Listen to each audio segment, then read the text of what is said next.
दीवार बिल्कुल सीधी बनाई गई, अंदर बाहर जाने के लिए दरवाजे, हवा आने जाने के लिए खिड़कियां बनाई गई।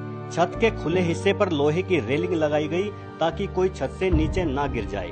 नीचे से ऊपर और ऊपर से नीचे जाने के लिए सीढ़ियां बनाई गई। ये सब व्यवस्था ही तो है। अगर आपका घर अपने आप बनता तो निश्चित ही इतना व्यवस्थित नहीं होता, क्योंकि व्यवस्थाएं अपने आप नहीं बन सकती। अब आप प्रकृति की तरफ देखिए, क्या आपको इसमें कोई व्यवस्था नहीं दिखती?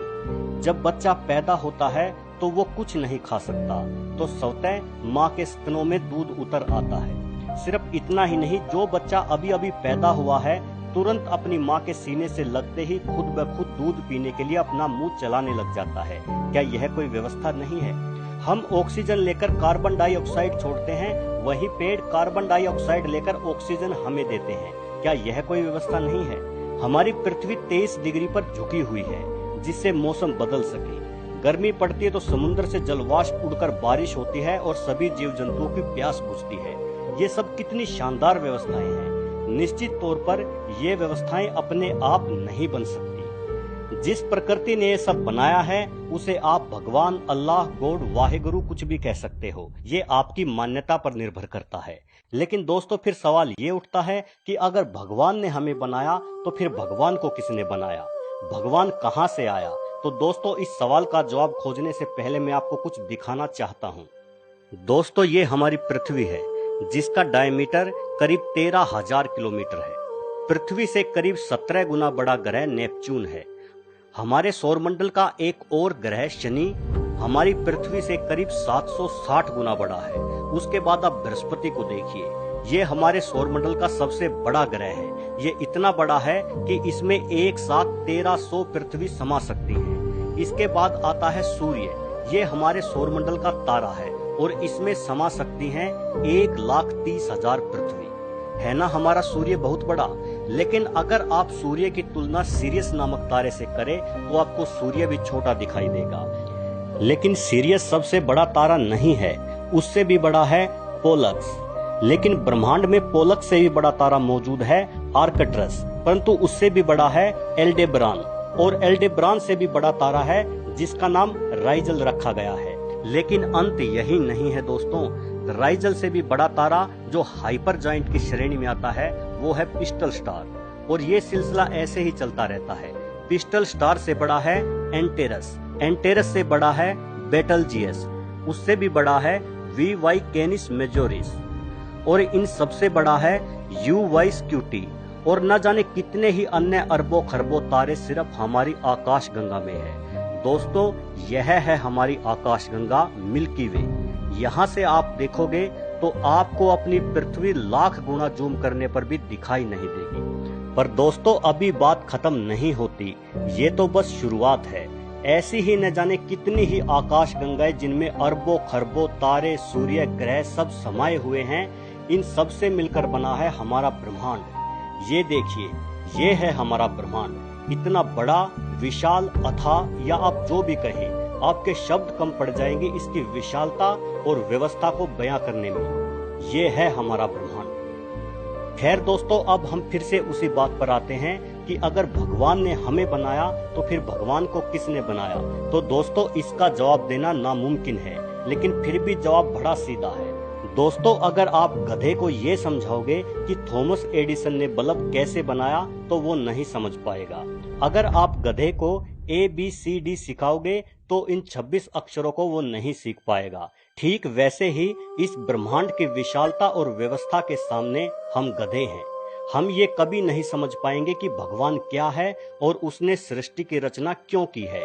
भले ही भगवान ने हमें सभी जीवों से ज्यादा समझदार बनाया है, लेकिन भगवान ने हमें इतनी समझदारी नहीं दी कि हम ब्रह्मांड के रहस्यों को सुलझा सकें।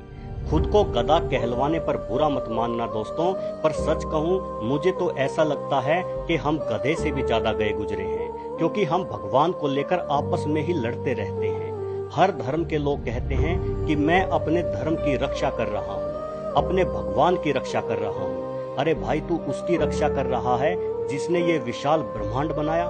अरे भाई, इस सृष्टि में तेरी हैसियत ही क्या है? एक कीटाणु है तू, कीटाणु। तुझे क्या लगता है कि जो पल भर में तुझे खाक में मिला सकता है उसे तेरी रक्षा की जरूरत है? कोई कहता है यहाँ राम मंदिर बनेगा, तो कोई कहता है नहीं यहाँ मस्जिद बनेगी। अरे कीटाणुओं, नहीं जरूरत है उसे तुम्हारे मंदिर या मस्जिद की, नहीं आएगा वो तेरे मंदिर में या तेरे मस्जिद में रहने। वहां कोई अनाथ आश्रम बना लो भाई, बेसहारा बच्चों को सहारा मिल जाएगा और तुम्हारी लड़ाई भी खत्म हो जाएगी। मुस्लिम हिंदुओं को काफिर बोलते हैं और हज पर चले जाते हैं, हिंदू अल्लाह को कोसते हैं और कावड़ लेने चले जाते हैं। हद है यार, मतलब हद है। तुम उसी की पूजा करते हो, उसी की फरियाद करते हो और उसी को गालियां भी देते हो। भगवान गॉड अल्लाह वाहेगुरु पता नहीं ये है भी कि नहीं, लेकिन अगर ये हैं तो ये सब अलग अलग नहीं हैं।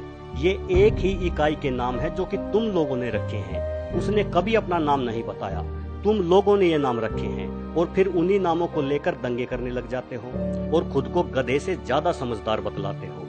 भाई भगवान को ना तेरे मंदिर की जरूरत है, ना तेरे मस्जिद की, ना तेरे गुरुद्वारे की, ना तेरे चर्च की, ना उसे तेरी पूजा पाठ की जरूरत है, ना तेरी नमाज की, ना उसे तेरी चद्दर की जरूरत है, ना तेरे चढ़ावे की। उसी की बनाई गंगा का जल तू उसी पर छिड़कता है और उसी की बनाई प्रकृति से फूल तोड़कर उसी पर चढ़ाता है और सोचता है कि अब भगवान खुश हो जाएगा। नहीं भाई, नहीं होगा, बिल्कुल नहीं होगा। वो खुश तब होगा जब तू भगवान की पूजा करके उसी के बनाए मुसलमानों को नहीं कोसेगा, या तू नमाज अदा करके उसी के बनाए हिंदुओं को भी प्यार और सम्मान से देखेगा। वो तब खुश होगा। जब तू उसके हर माने जाने वाले स्वरूप के सामने सर झुकाएगा, वो तब खुश होगा। फिर चाहे वो स्वरूप अल्लाह का हो, चाहे भगवान का हो, चाहे वाहेगुरु का हो, चाहे गॉड का हो, क्योंकि भले ही वो स्वरूप इंसानों की कल्पना हो, लेकिन है तो उस परमात्मा को याद करने का जरिया ही। दोस्तों, जो लोग धर्म के ठेकेदार बने बैठे हैं और मजहब के नाम पर दंगे करते हैं, अगर मेरी इस वीडियो से उनमें से एक का भी हृदय परिवर्तन हो जाए तो मैं समझूंगा कि मेरी इस वीडियो बनाने की मेहनत सफल हो गई। भाइयों, अब भी समझ जाओ, अब भी मौका है, नहीं तो यह स्वर मान्य सत्य है कि जिसके नाम पर तुम झगड़ा करते हो, एक दिन जाना तो आखिर उसी के पास है। कैसे जाओगे, क्या मुंह लेकर जाओगे? याद रखना मेरे भाइयों, उसकी लाठी में आवाज नहीं होती। तुम्हारे महल चौबारे यहीं रह जाएंगे सारे, अकड़ किस बात की प्यारे, अकड़ किस बात की प्यारे, ये सर फिर भी झुकाना है। सजन रे झूठ मत बोलो, खुदा के पास जाना है। न हाथी है न घोड़ा है, वहां पैदल ही जाना है। सजन रे झूठ मत बोलो, खुदा के पास जाना है।